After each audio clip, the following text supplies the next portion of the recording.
Have you ever rewatched an old movie and thought, oh, that did not age well? Well, our next guest has zeroed in on a specific period through a specific lens, looking not just at movies, but pop culture as a whole and its portrayal of women in the 90s and 2000s. If you were coming of age in that era, the messaging bombarding women and girls is alarming to look back on. And that's exactly what Sophie Gilbert is doing in Girl on Girl. It is a fascinating read about the way women were portrayed back then and the impacts it is having today. Sophie Gilbert is joining us in studio. Good morning. Good morning. Thank you so much for having me.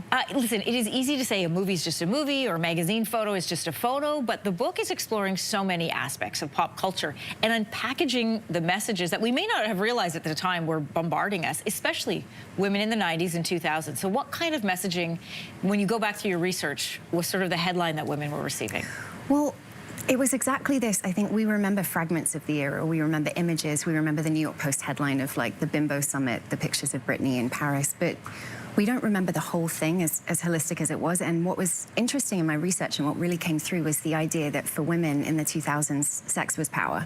Sexual power was the most important thing that we could aspire to having. And the messaging was really kind of ubiquitous on that front in movies, in TV, in music. It was just this idea that like this very sexualized and very kind of narrow version of womanhood was everything that we should try to be. And as your research points out, it was really seen as almost like women were now using it as a tool for themselves. Yeah, it was very celebratory. It was sort of this post-feminist ideal of like women can be anything we want now as long as we look a certain way, behave a certain way. It was sort of seen as a kind of liberation, I think, but in reality, looking back, that's absolutely not what was happening.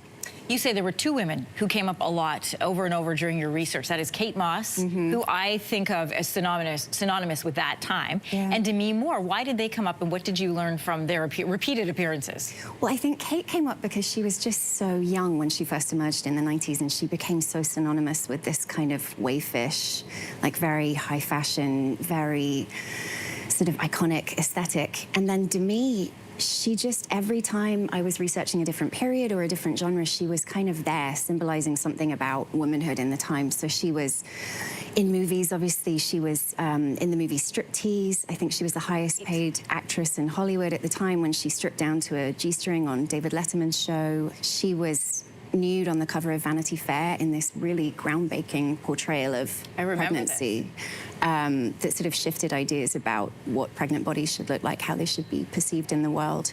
She also then left Hollywood to raise her kids in a moment when the percentage of women in the American workforce was starting to decline at the first time. So there were all these moments where she sort of collided with history that really, in which she was sort of this really interesting illumination, I think, for what was happening with women. You write about Demi Moore's cover for Vanity Fair being a defining moment in time, and it was initially going to be a private photo, which I didn't know this before, for the family, and then Tina Brown, who we've had on the show a couple times, saw it and said, that's the shot. And I had forgotten this, but I do remember some sellers wrapping this in brown paper or hiding it behind other magazines. But you say this is the cover that represented a shift. So what was the shift?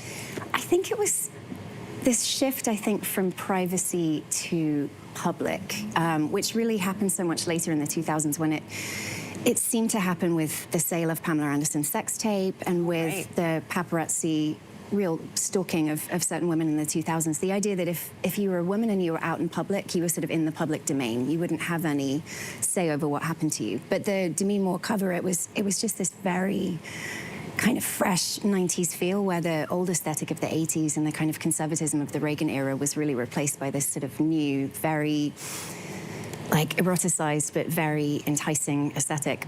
So Sophie, jumping ahead to the 2000s now, and you get into some of the biggest movies of that time, and you write, I'm going to quote this, movies in the aughts hated women. Not all of them and not equally egregiously, but most. This was the decade of Shallow Hal, Knocked Up, White Chicks, and Bringing Down the House. Women tended to be punchlines or footnotes or both. So what was it like to rewatch these movies with a different lens? It was really surprising, I think, because I remembered watching them in the era, and I remembered things about them that kind of, you know, tweaked at me during the time, like, oh, that doesn't feel great. But watching them all simultaneously and really, like, feeling steeped in the environment that they were creating, they were so strange. Like, there was just so much negativity towards women and really like not much time and space for women at all. But when they were present, they were so heavily sexualized. They were figures of fun. They were scolds. They were really, it was just very, very negative. And there were a lot of things too that came up that seemed sort of predictive of so much that happens in our culture now, like non-consensual pornography was taken very lightly, things like that.